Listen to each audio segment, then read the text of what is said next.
నాగార్జున హీరోగా నటించిన నాసామి రంగ సంక్రాంతి కానుకగా ప్రేక్షకుల ముందుకొచ్చింది. ఈ మూవీ జనవరి 14న విడుదలైంది. థియేటర్స్ లో చిత్రానికి మంచి స్పందన వచ్చేసింది. ప్రేక్షకులు మాత్రమే కాదు, రివ్యూవర్లు కూడా మంచి రివ్యూలు ఇచ్చారు. కలెక్షన్ల విషయంలో కూడా మూవీ దూసుకు వెళ్తుంది. ఇప్పటికే బ్రేక్ యూ పాయింట్ ను దాటేసింది. మొదటి రోజు 5 కోట్లకు పైగా వసూళ్లను సాధించింది. ఇక 8 రోజుల్లో 45 కోట్ల రూపాయలు కలెక్ట్ చేసింది. సంక్రాంతికి వచ్చిన సినిమాలో నాసామి రంగ రెండో క్లీన్ హిట్ గా నిలిచింది. ఇక నాసామి రంగ ఓటీటీ స్ట్రీమింగ్ డేట్ కు సంబంధించి ఓ న్యూస్ సోషల్ మీడియాలో చక్కర్లు కొడుతుంది. ఈ మూవీ ఓటీటీ స్ట్రీమింగ్ హక్కుల్ని ప్రముఖ OTT platform Disney plus Hotstar సొంతం చేసుకున్న విషయం మనకు తెలిసిందే. నాసామి రంగ ఫిబ్రవరి 3వ వారంలో ఓటీటీకి వచ్చే అవకాశం ఉంది. 3వ వారం నుంచి స్ట్రీమింగ్ అయ్యే అవకాశం ఉంది. ఇక వరుసగా ఫ్లాప్స్ తర్వాత నాగార్జున నాసామి రంగ సినిమాతో హిట్ అందుకున్నారు. అందుకే ఈ సినిమాకి సీక్వెల్ తీయాలని ప్లాన్ చేస్తున్నారు. నాసామి రంగ పల్లెటూరు నేపథ్యంలో వచ్చింది కాబట్టి ఇలాంటి మూవీకి సీక్వెల్ తీసే ఛాన్స్ ఎక్కువగా ఉంటుంది.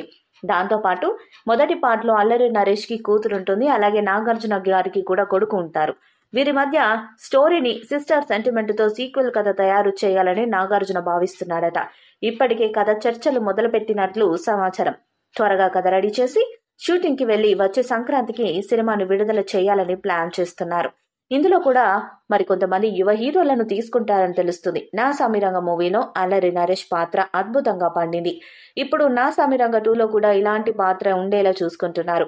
రొమాన్స్ తో పాటు ఎమోషనల్ సన్నివేశాలు ఎక్కువగా ఉండేలా కథ రెడీ చేస్తున్నారు. తక్కువ టైంలో సూపర్ అవుట్పుట్ ఇచ్చిన విజయ్ బిన్నీనే సీక్వెల్ కి దర్శకుడిగా తీసుకుంటున్నారు. మరి నాసామి రంగ 2 ఎప్పుడు స్టార్ట్ అవుతుంది, ఎవరు నటిస్తారు, ఎప్పుడు రిలీజ్ అవుతుందన్నది చూడాలి. ఇక త్వరలోనే నాసామి రంగ ఓటీటీలోకి సినిమా టీం నుంచి అఫీషియల్ అప్డేట్ రావాల్సి ఉంది. నాసామి రంగ సినిమాకు విజయ్ బిని దర్శకత్వం వహించారు.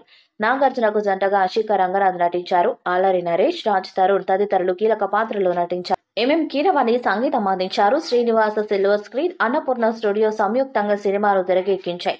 దాదాపు 25 కోట్ల రూపాయలతో మూవీ తెరకెక్కింది. 8 రోజుల్లోనే బ్రేక్ ఇవ్ సాధించింది. కోనసీమలోని అంబాజీపేట అనే ఊరిలో కిష్టయ్య అంటే నాగార్జున ఉంటారు. అతడు ఓ అనాథ. అతడిని ఓ తల్లి ఆదరించింది, దగ్గరికి తీసుకుంది. ఆమె చనిపోయాక ఆమె కొడుకు అంజని కృష్ణయ్య అన్ని తానే చూసుకుంటాడు. ఇక కృష్ణయ్య ఆ గ్రామంలోని వారాలుని చిన్నప్పటి నుంచి ప్రేమిస్తుంటారు. పెద్దయ్య అనే ఊరి పెద్ద మాటలు ఈ ఇద్దరు అన్నదమ్ములు వేదవాక్కుల పాటిస్తుంటారు. అంబాజీపేటకు చెందిన భాస్కర్ తన ప్రేమ వ్యవహారంతో చిక్కుల్లో పడతారు. పెద్దయ్య భాస్కర్ ను కాపాడే బాధ్యతను కృష్ణయ్యకి అప్పగిస్తాడు. ఈ క్రమంలో కృష్ణయ్య అంజి ఎదుర్కొన్న సవాలేమిటి అన్నదే నాసామి రంగ కథ. మరి సీక్వెల్ లో ఎలాంటి కథతో నాగార్జున ఆడియన్స్ ముందుకు వస్తాడా అన్నది చూడాలి. నాసామి రంగ మూవీపై మీ అభిప్రాయాన్ని కామెంట్ బాక్స్ లో తెలియజేయండి. వీడియో మీకు నచ్చితే లైక్ చేయండి, షేర్ చేయండి, కామెంట్ చేయండి. మరిన్ని అప్డేట్స్ కోసం మన ఛానల్ ని సబ్స్క్రైబ్ చేయండి. అలానే పక్కనే ఉన్న గంట సింబల్ గట్టిగా కొట్టండి.